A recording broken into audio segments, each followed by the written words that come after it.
As Trump prepares for a triumphant departure from RNC, drama suddenly shifts to Biden, said to be holed up in Delaware with COVID. It's a dramatic finish to a week of high-stakes politics that saw the nomination of Vance, a conservative for the rising generation. Milwaukee. As President Trump prepares to deliver his triumphant acceptance speech before a Republican Party remade in his image, attention is now shifting to Delaware, where his prospective opponent, President Biden, after hearing from party elders that he's too old for a second term, is now said to be holed up with a case of COVID.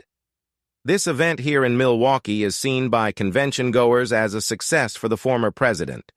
He chose a running mate who excites his base and who could, delegates reckon, help the Republicans breach for a second time the once blue wall of Midwestern states that are pivotal to retaking the White House.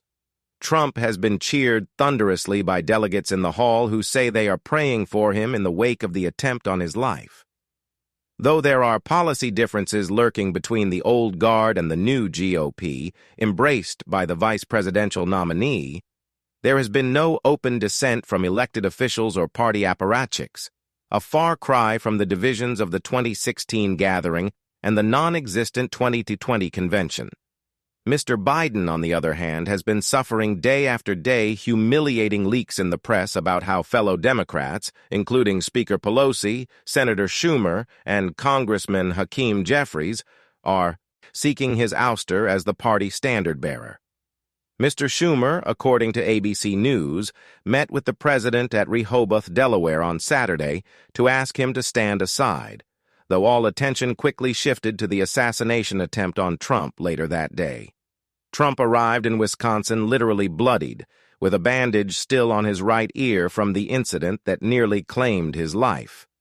Over the course of 4 days, he has been warmly embraced by even his most ardent critics, including the former South Carolina governor and United Nations, Ambassador Nikki Haley, who gave her strong endorsement to Trump on Tuesday night.